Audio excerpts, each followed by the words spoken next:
اللہ تعالیٰ نے جب کہا ہو جا تو انسان کے اندر سماعت پیدا ہوئی، بصارت پیدا ہوئی، سوچنے سمجھنے کی صلاحیت پیدا ہوئی، جذبات پیدا ہوئے، محبت اور غضب دونوں کا اسے ادراک ہوا، بھوک کے احساسات اس کے اندر پیدا ہوئے، خواہشات پیدا ہوئیں، 5 حواس پیدا ہوئے۔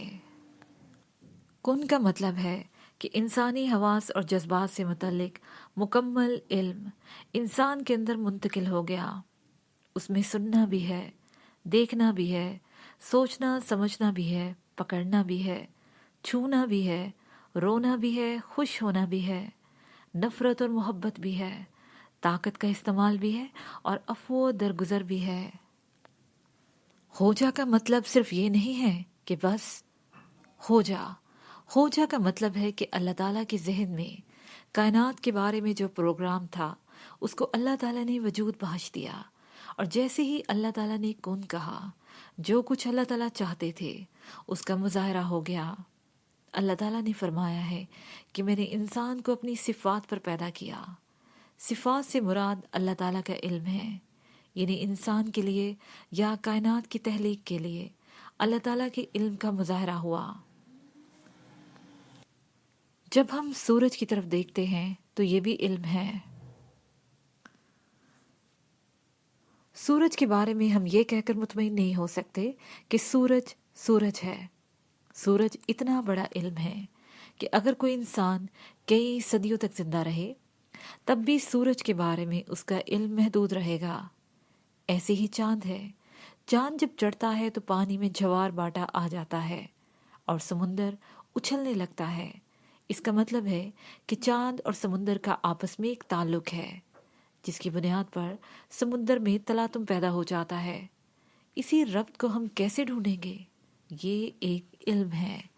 علم حاصل ہو جائے گا تو ہمیں پتہ چل جائے گا کہ چاند کیا ہے۔ یہی حال زمین، آسمان اور کائنات کا ہے۔ جتنا آپ اس علم کو پڑھ لیں گے اسی مناسبت سے کائنات کے گوشے آپ پر کھل جائیں گے۔ سائنسدانوں نے ستاروں اور سیاروں کے بارے میں معلومات حاصل کی ہیں، پہاڑوں کے بارے میں تحقیقات کی ہیں۔ آدمی کسی شے کی کنہا کے بارے میں سوچتا ہے، کائنات کے گوشوں کا سراغ لگاتا ہے۔ کوئی انسان آگ تلاش کر لیتا ہے اور کسی نے بجلی دریافت کی ہے۔ یہ سب دراصل لاشعور میں چھپی ہوئی صلاحیتوں کی تلاش ہے، اور شعور سے لاشعور میں اتر جانا، اس کے اندر سے ایجادات کے علوم کو ڈھونڈ نکالنا اللہ کی نشانیاں ہیں۔ اس لیے یہ ساری تلاش، تحقیق اور تفکر تصوف کے دائرہ کار میں آتی ہیں۔ تصوف کا مطلب یہ نہیں ہے کہ ایک محسوس لباس پہن لیا جائے، گیرو رنگ کی چادر اوڑھ لی جائے، گدڑی پوش بن جائیں یا دنیا بیزار ہو کر جنگل میں جا کر بیٹھ جائیں۔ اگر آپ کسی درخت کے اوپر ریسرچ کرتے ہیں، کسی درخت کی جڑوں سے کوئی دوا ایجاد کر لیتے ہیں، تو یہ بھی تصوف کا ایک حصہ ہے۔ تصوف ایک حکمت ہے جو اللہ تعالیٰ بندے کو روح کی معرفت سکھاتا ہے۔ جو لوگ تصوف کے بارے میں سوچ بچار کرتے ہیں وہ کائنات سے واقف ہو جاتے ہیں، اور انہیں اللہ کے فضل و کرم سے اللہ کا عرفان حاصل ہو جاتا ہے۔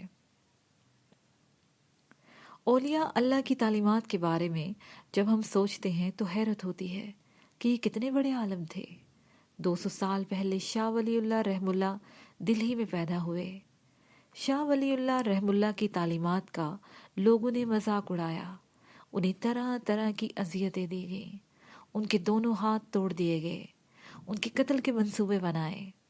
تقریباً 200 سال پہلے انہوں نے یہ بتا دیا تھا کہ ہر انسان کے مادی وجود کے اوپر ایک اور انسان ہے، اور وہ روشنیوں کا بنا ہوا ہے۔ انہوں نے اس کا نام نسمہ رکھا۔ شیخ اکبر محی الدین ابن عربی رحم اللہ نے بھی اس روشنی کے انسان کا تذکرہ کیا ہے۔ انہوں نے اس کا نام جسم مثالی رکھا ہے۔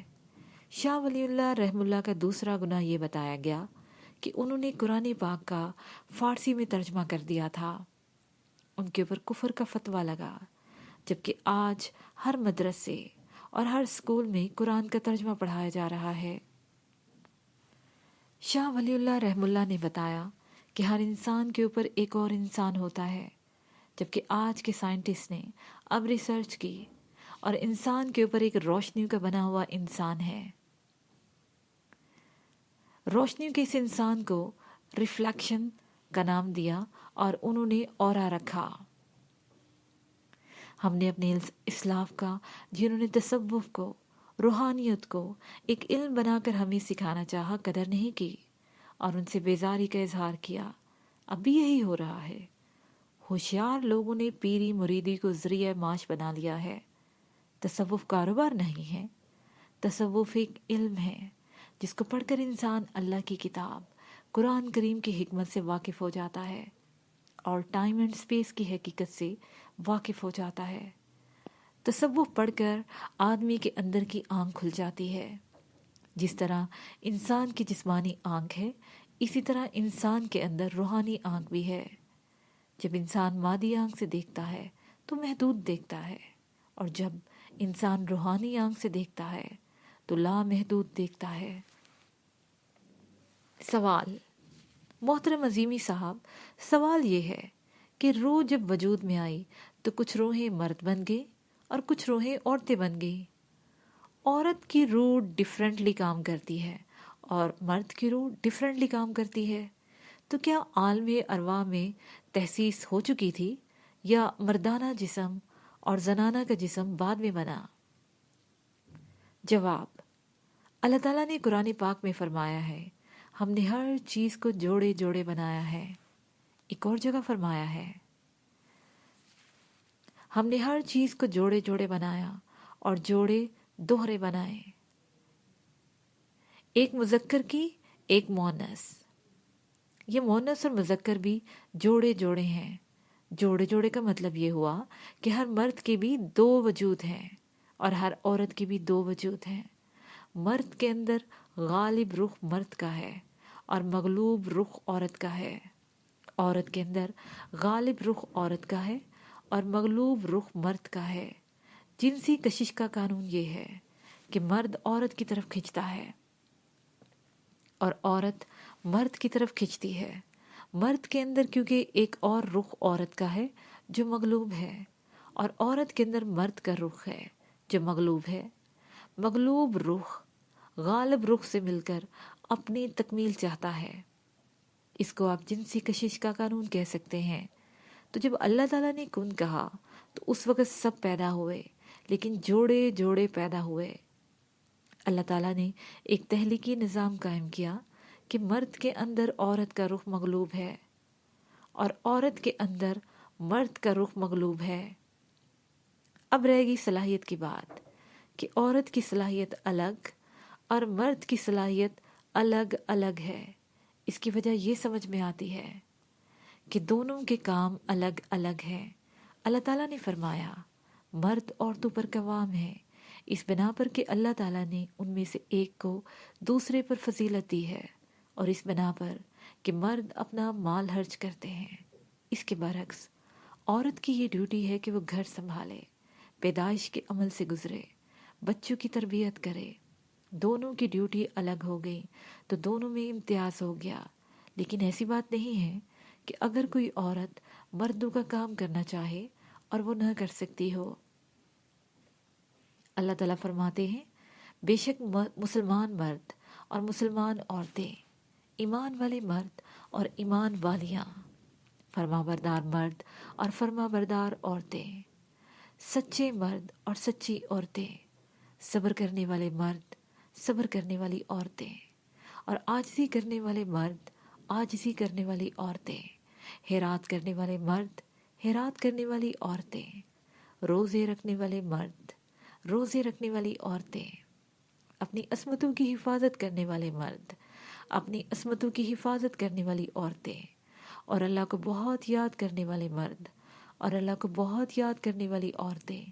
ان سب کے لیے اللہ تعالیٰ نے بخشش اور بڑا اجر تیار کر رکھا ہے.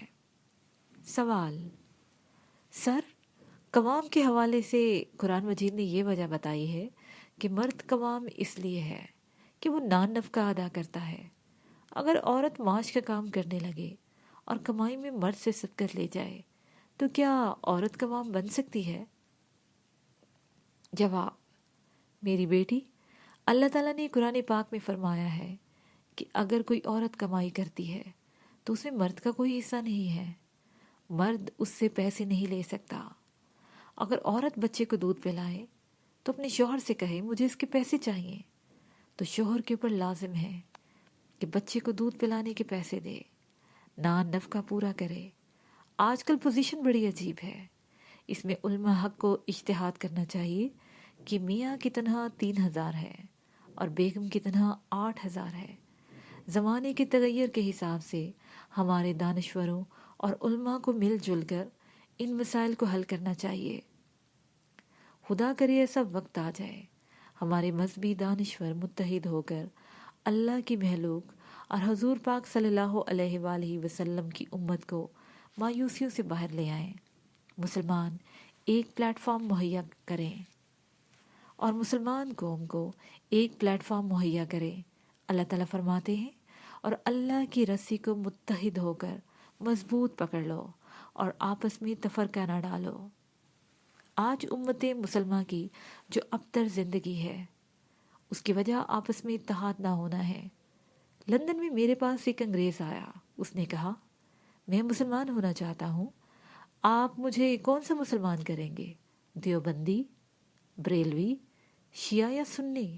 ظاہر ہے اس نے بات تنزیہ کہی تھی، لیکن میرے پاس خاموشی کے علاوہ اور کوئی راستہ نہیں تھا۔ سوال: اللہ تعالیٰ نے نفس کن فرمایا اور کائنات کی تخلیق ہو گئی، یہ اللہ تعالیٰ نے کیسے فرمایا؟ کیونکہ جب ہم کوئی لفظ ادا کرتے ہیں تو اس کے لیے منہ کا ہونا ضروری ہے، زبان ہلتی ہے۔ میں پوچھنا چاہ رہی تھی کہ اللہ تعالیٰ نے لفظ کن کیسے فرمایا؟ جواب: آپ کو مختلف خیالات آتے ہیں نا، خدا نخواستہ ایکسیڈنٹ کے بارے میں خیال آ گیا، آپ ڈر جاتی ہیں، آپ کو پسینہ آ جاتا ہے، دل کی دھڑکن تیز ہو جاتی ہے، بتائیے آواز کہاں سے آئی؟ میں یہاں یونیورسٹی کے ہال میں بیٹھا ہوا ہوں، مجھے خیال آیا میں باہر نکلوں گا تو میری ٹانگ ٹوٹ جائے گی۔ خیال کے اثرات مرتب ہوتے ہیں، آدمی ڈر جاتا ہے۔ آپ کے کان میں گونج پیدا ہوئی، یہ کس کے منہ کی آواز ہے؟ آواز کا تعلق منہ سے نہیں ہے،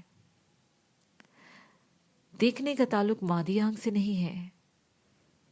اگر دیکھنے کا تعلق مادی آنکھ سے ہوتا تو مرنے کے بعد بھی آدمی دیکھتا، اگر سننے کا تعلق مادی کانوں سے ہوتا تو مرنے کے بعد بھی آدمی سنتا، اگر بولنے کا تعلق مادی ہونٹوں اور زبان سے ہوتا تو مرنے کے بعد بھی آدمی بولتا، مجھے کہتا مجھے قبر میں کیوں اتارا ہے، اجاڑ جگہ پر کیوں دفنا رہے ہو، کیوں دبا رہے ہو؟ ہمارا شعور محدود ہے، ہم چونکہ واقفیت نہیں رکھتے اس لیے ہم سمجھتے ہیں کہ منہ ہوگا تو بولیں گے۔ ایسا نہیں ہے، ہوا چلتی ہے، ہوا کی بھی آواز ہوتی ہے، ہوا کا منہ ہوتا ہے یا نہیں ہوتا ہمیں نہیں معلوم۔ پانی کی آواز ہوتی ہے، آپ کہیں گے پانی ایک دوسرے سے ٹکرا رہا ہے، ٹھیک ہے، لیکن سمندر کا منہ تو نہیں ہوتا۔ اللہ تعالیٰ مخلوق کی صفات سے ماورا ہیں، لیکن وہ سنتے بھی ہیں اور دیکھتے بھی ہیں۔ سوال: روح پاکیزہ کرنے کا کیا طریقہ ہے؟ جواب: لیکچر میں آپ سن چکے ہیں کہ دو چیزوں کے بغیر ہمارے وجود کا قیام نہیں، ایک روح ہے اور دوسرا جسم۔ میرے خیال میں آپ یہ کہنا چاہتے ہیں کہ روح کا علم حاصل کرنے کا کیا طریقہ ہے؟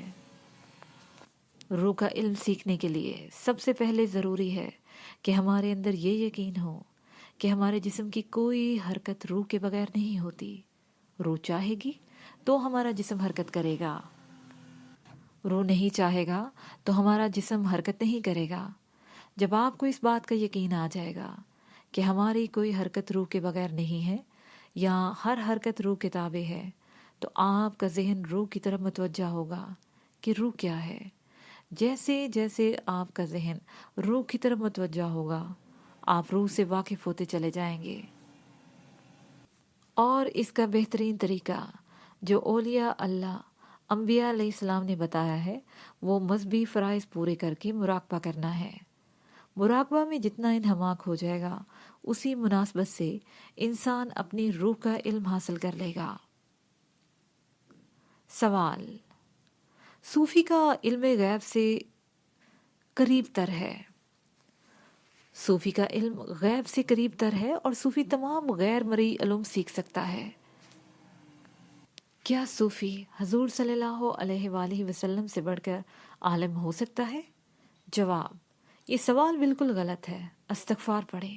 نعوذ باللہ، کوئی بندہ جو رسول صلی اللہ علیہ وآلہ وسلم کو خاتم النبیین نہیں سمجھتا اور حضور پاک صلی اللہ علیہ وآلہ وسلم کو سب سے بڑا معلم نہیں سمجھتا، وہ ہرگز صوفی نہیں ہے۔